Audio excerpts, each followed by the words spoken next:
Doctor Yunus সরকারের কেউ কেউ বিএনপিকে স্পেশাল প্রিভিলেজ দিচ্ছে অন্যায়ভাবে।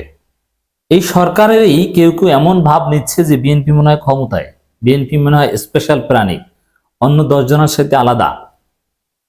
আমরা এর প্রতিবাদ জানাবো। দর্শক, কি ঘটেছে? বিএনপি নেতাকর্মীদের লাঠিচার্জের অভিযোগে 2 ওসি প্রত্যাহার। বিএনপি নেতাকর্মীরা মারামারি করছে, অথবা এরা চুরি করছে কিংবা ছিনতাই করছে, রক্তারক্তি করছে, কোনো অঘটন ঘটাচ্ছিল, সেটা ডিসপার্স করতে বা পরিস্থিতি শান্ত করতে ওসি লাঠিচার্জ করেছে। এবং বিএনপির প্রোগ্রামেই বিএনপির 2 গ্রুপের 3 গ্রুপের দ্বন্দ্ব যেহেতু অনিবার্য, এই কারণে বিএনপি নেতারাই পুলিশকে ডাকেন।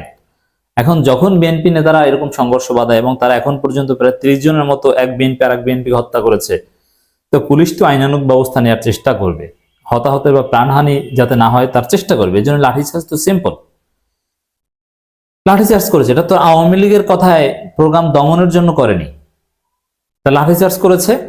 এখন তাদেরকে প্রত্যাহার করতে হবে। এখন এই প্রত্যাহার, এটা তো সরকারের পক্ষ থেকে সিদ্ধান্তটা গিয়েছে। মানে এটা দ্বারা কি প্রমাণিত হয়েছে? বিএনপি ক্ষমতায়, বিএনপির প্রোগ্রামে লাঠিচার্জ করেছে, অতএব তোমার চাকরি থাকবে না, অথবা তোমাকে শাস্তি দিতে হবে, বিভাগীয় শাস্তি। এত প্রিভিলেজ বিএনপি কেন পাবে? পুলিশ কি বিএনপি প্রোগ্রাম বানচাল করতে গিয়েছেন এবার? এরকম মনে হয় যেন মানে ক্ষমতাসীন দল, তাদেরকে কিছু করা যাবে না, তারা রক্তারক্তি করলেও পুলিশ কিছু করতে পারবে না, বিএনপির কথায় পুলিশ উঠবে আর বসবে, উল্টাপাল্টা করলেই ক্লোজড অথবা প্রত্যাহার। এই ধরনের স্পেশাল প্রিভিলেজ এই সরকার বিএনপিকে দিচ্ছে, বিএনপিকে প্রশ্রয় দিচ্ছে। বিএনপির চাঁদাবাজদের কিছু বলছে না, বিএনপির চাঁদাবাজদের ধরছে না, বিএনপির চাঁদাবাজদের বিরুদ্ধে থানায় কোনো মামলা নিচ্ছে না। কোর্টে 2-1টা মামলা নেয়, কিন্তু থানায় মামলা নিচ্ছে না। কোর্টে মামলা হলেও ইনভেস্টিগেশন তো এফআইআর হিসেবে নেয় না, আর ইনভেস্টিগেশন ঠিক মতো করে না পুলিশ। সাহস পায় না যে বিএনপি নেতাদের বিরুদ্ধে চার্জশিট দেব, সাহস পায় না। এভাবে চাঁদাবাজ প্রাতিষ্ঠানিক রূপ লাভ করছে, চাঁদাবাজদের বিরুদ্ধে কোনো ব্যবস্থা হচ্ছে না। চাঁদাবাজরা এখন যতটুকু ভয় পায়, এই ভয়টা পায় ছাত্রদের আর জামাত শিবিরকে। পুলিশকে মোটেও ভয় পায় না চাঁদাবাজরা। ভয় কেন পাবে? বিএনপির অপকর্ম ঠেকাতে গিয়ে লাঠিচার্জ করেছে, ওসি প্রত্যাহার করতে চায়। পরবর্তীতে অন্য কোনো ওসি সাহস করবে বিএনপির চাঁদাবাজের বিরুদ্ধে সত্য চার্জশিট হলেও সেই চার্জশিটে সাইন করবে না। লালমনিরহাট কিন্তু বিএনপি অধ্যুষিত এলাকা, একসময় জাতীয় পার্টির শক্তিশালী ভিত্তি ছিল। কিন্তু এই লালমনিরহাটের প্রতি আমি একদিক থেকে কৃতজ্ঞ। গত 16-15 বছরে তো বিএনপি কিছু করতে পারেনি। প্রোগ্রামগুলোতে লোক পাওয়া যেত না, জেলা পর্যায়ে প্রোগ্রামে কোনো লোকই হতো না। কিন্তু লালমনিরহাট একটা জেলা, বিএনপির যত কর্মসূচি থাকতো জেলা ভিত্তিক, লালমনিরহাট জেলা সবসময় চমক দেখাতো, লোকে লোকারণ্য হতো। লালমনিরহাটে লাঠিচার্জ করে বিএনপি নেতাকর্মীদের আহত করার অভিযোগে 2 ওসিকে প্রত্যাহার করা হয়েছে। এরকম প্রশ্রয় দেওয়া হচ্ছে বিএনপির লোকজনকে। তারা হলেন লালমনিরহাট সদর থানার ভারপ্রাপ্ত কর্মকর্তা ওসি আব্দুল কাদের ও ডিবি পুলিশের ওসি ফিরোজ হোসেন।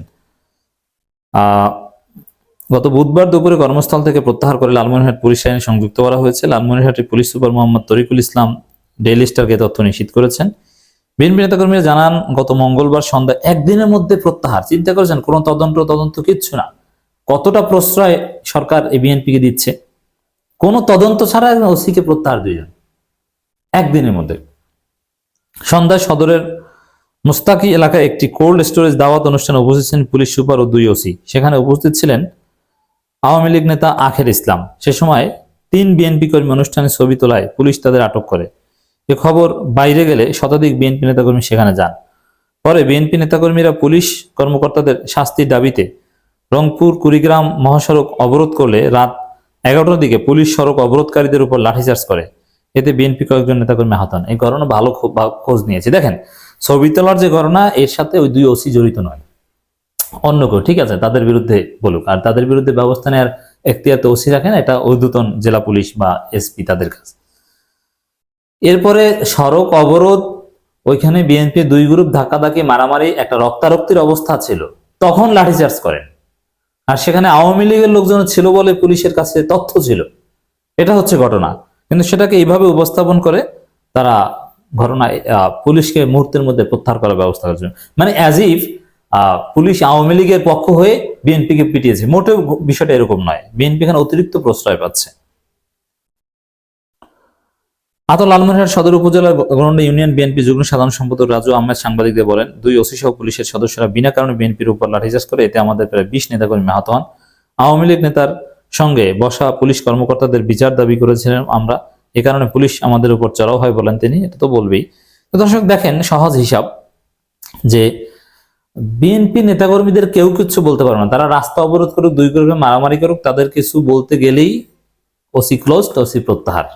এত প্রশ্রয় দেওয়া ঠিক না।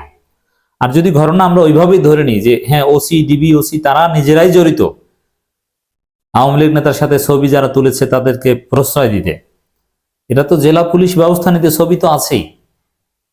রাস্তা অবরোধ করে জনগণের ভোগান্তির তো প্রয়োজন ছিল না। আর রাস্তা অবরোধের ঘটনা এগুলো কিন্তু বিরোধী দলে থাকা অবস্থায় করা হয়, সরকারি দল কখনো রাস্তা অবরোধ করে না, কারণ তারা তো ভিতর থেকেই শাস্তিমূলক ব্যবস্থা নেওয়ানোর সক্ষমতা রাখে। মানে রাস্তা অবরোধের পেছনে ভিন্ন মোটিভ ছিল বা অন্য কাহিনী ছিল। এত প্রশ্রয় দেওয়া উচিত নয়।